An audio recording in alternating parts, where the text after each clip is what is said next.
Good day, everyone. Eric from Helps Law Firm on YouTube Live today, June 2nd, 2025. Glad to have you here. My name is Eric Olsen, attorney for 46 years, the founder of Helps. Helps is a national law firm that represents seniors and disabled persons who owe debt they can't afford to pay.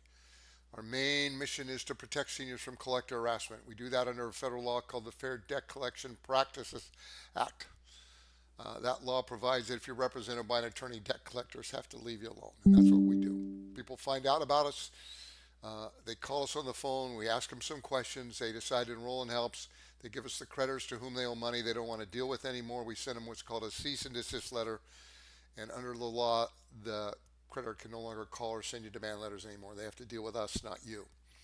Our most important message to seniors is that your Social Security, your pension, your disability, your VA benefit, that income is protected by federal law. It can't be taken from you. There's even a law passed in 2012 that instructs banks, if someone were to sue you and get a judgment and they tried to garnish your bank account, that twice the amount of your federal benefit, such as Social Security deposit in your bank account, that sum is automatically protected by your bank, regardless of what other funds are in there or where they came from. So if you got $1,800 in Social Security each month, twice that would be $3,600 would be protected in your bank account from garnishment. And thank you for the comments. And if you have any questions, put them in the comment feature. I'll try to address them. I'm going to start out with something interesting today. It may apply to some of you, it may not, but I'm going to talk about medical debt. Okay. Medical debt can be a problem for seniors. We do have what's called Medicare, and then we do have what's called Medicaid. Medicare, well, pay once you're 65, you can get on Medicare, pay for a large portion of your debt. You can get supplemental insurance, but occasionally seniors have debt that they've incurred before they're on Medicare or even after they're on Medicare. Okay, and there's some interesting things you should know. And this is from a comment a client gave me. They said, they said, I follow your YouTube channel. It's very good information. They say, I've left some comments, but a lot of times I don't get responses back. Maybe you're too busy. I don't know if I answer everything on the YouTube channel. I try to get to as much as I can, so I'm sorry if I don't. But my issue is I just got a medical bill for $500 for services rendered. Okay? And I'm almost getting this almost a year later. You would think they would have sent this a lot sooner. Well, you'd think so, but it's not a perfect world. And my insurance was supposed to have covered this 100% with no copays. No deductible has to be met. But my question is, if I don't pay it, because now I'm on Social Security and I have a pension, will this give me bad credit? I've yet to take it up with my old insurance company to see why they didn't pay it. It's a pretty good question. We don't deal with credit. It helps that much, but I think I've got the answer for you. Okay. And it's a pretty good answer. Mass medical bills and credit is treated differently than regular credit, but there's a whole new thing that I want to tell you about. Okay. Um,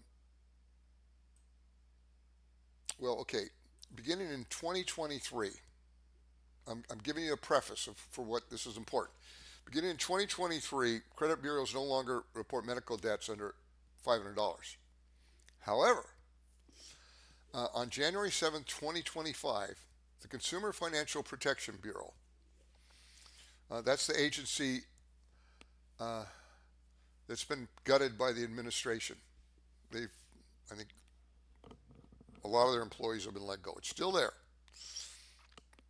Anyway, it says, finalized a rule that will ban the inclusion of medical debt on credit reports and prohibit lenders from using medical information in their approval decisions.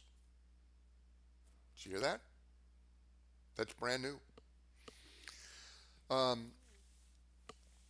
Now, the rule comes in effect 60 days later, so I think it's been in effect since around 1st of March.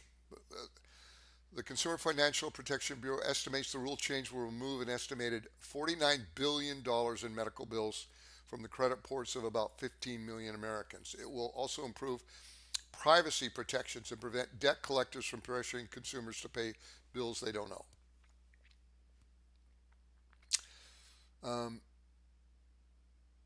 the Bureau reports that even though it leads to thousands of denied loan applications annually, medical debt is a poor predictor of a borrower's creditworthiness.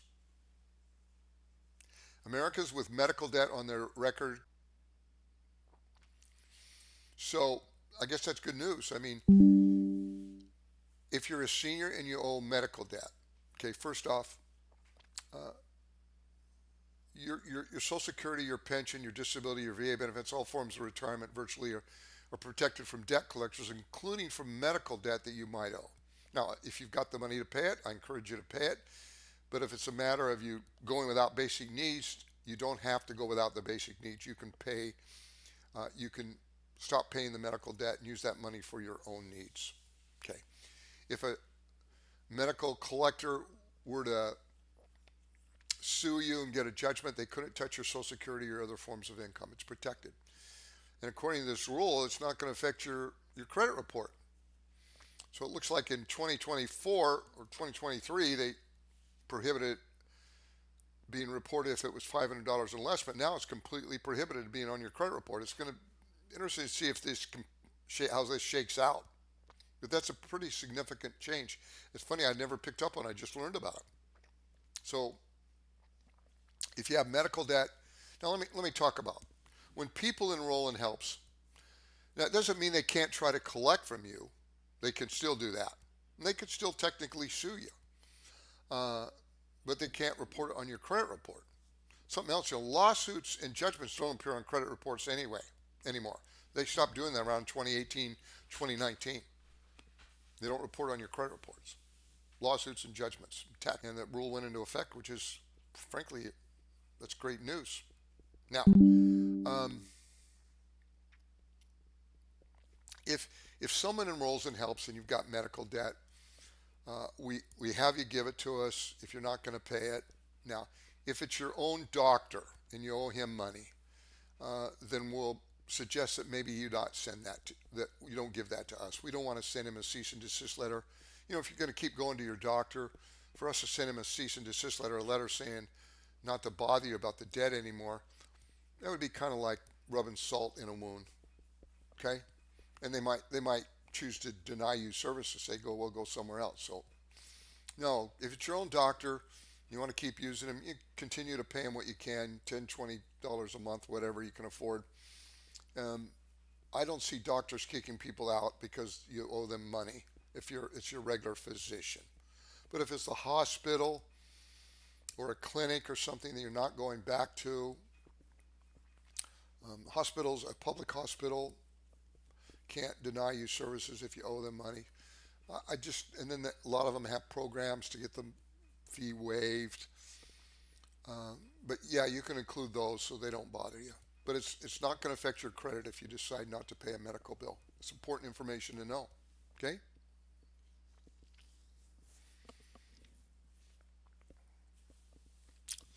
Sunset Cliff asks, if welfare stops paying my Medicare premium, how do I stop the Medicare service?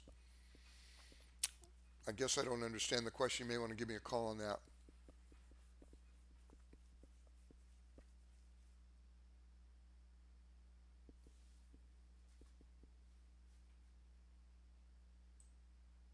Okay. Here's someone asked this question. They typed it in a comment on one of our videos. Okay? We get lots of people contact us in a lot of different ways. There's a lot of people that are in different situations in life, and we all have different personalities and all have different attributes, and some of us have certain weaknesses or we have medical conditions. And so this person, bless their heart, they say, how do I ask a question online?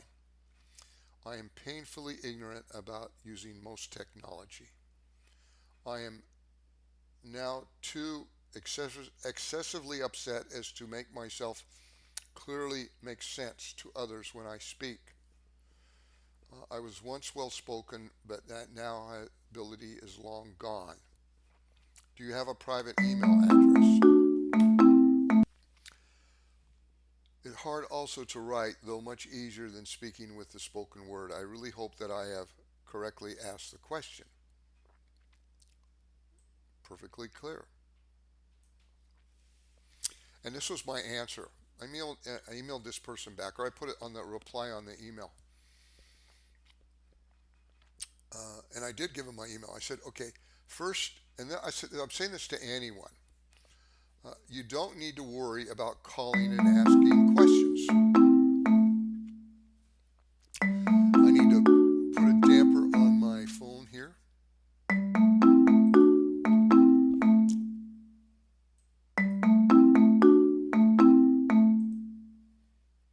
There we go. Sorry about that. First, you really don't need to worry about calling and asking questions. We are patient. You don't need to explain or ask us anything. So in other words, when you call us, you don't need to tell us your story. Some people want to tell their story from the beginning, and I usually begin the phone call when people call me, and our paralegals do normally too, is we can answer some questions if we can ask a few at first. Okay? Um, if we had to hear the whole story, we might be talking all day long, right? Some people. So we usually begin by just asking you some basic questions. So it's, you don't have to worry about composing your situation to us. Sometimes people will ask me, they'll start saying something, and then they'll say, I guess I don't really need to explain this to you, do I? And I'll say, no, you don't. You don't need to give me the background. Okay. Some people sometimes will let people give us the background. They really have that need, but a lot of times we don't need it. So anyway, he goes on and says, um, you don't need to explain or ask us that. We have a series of specific questions we ask you, which you can easily answer. A lot of them are yes or no, or just a number, approximate number, like like who you do you get Social Security? Yes or no. How much do you get a month, approximately? Have you been sued? Yes or no. Are you buying your home? Yes or no. Approximately, how much do you owe on it? What's it worth? Approximately. See, we ask these questions. You don't need to worry about being articulate or having to explain things to us in detail. Don't need to do that. You don't need to be well spoken. After we learn your situation from the questions we ask, we'll then read you a script explaining what helps does. All this is not difficult at all. And I ended up saying, call us anytime. I gave the number, and I gave my email. They could email me if they wanted to. So if you've got financial situations, financial problems, and you're a senior or disabled, and you don't know what to do, give us a call.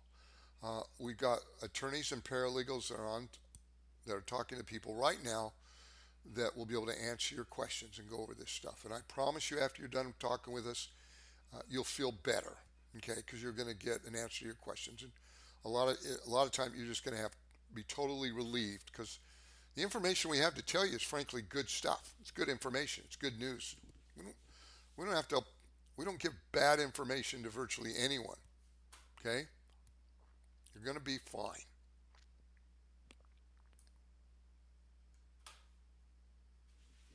Move this up closer to my mouth. Okay.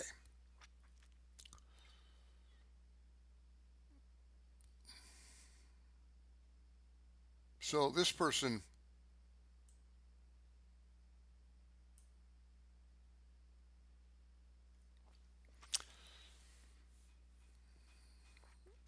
I don't know. This was a response I gave to someone on a comment on one of the videos. It may have been with senior living. That's what I wrote. I said seniors don't decide to rack up debt with the intent of not paying debt. Life happens. A spouse passes away, and part of Social Security is gone. You get sick and can't work anymore. Maybe you helped a child and things got out of hand. Seniors would pay if they were able. The decision is often between medicine, food, rent, or paying debt. Lawmakers protected seniors' income for a reason. They understood that problems could arise. Because they are elderly and often unable to work or can't obtain work, there is not a safety net of being young. Obtaining credit often is that last thing they're worried about. They need all the income for basic needs. I may have said that before in other words, in which if you're having these problems, you're not alone. A lot of seniors have these problems. Um, Close to 50% of seniors have incomes within 200% of the poverty line.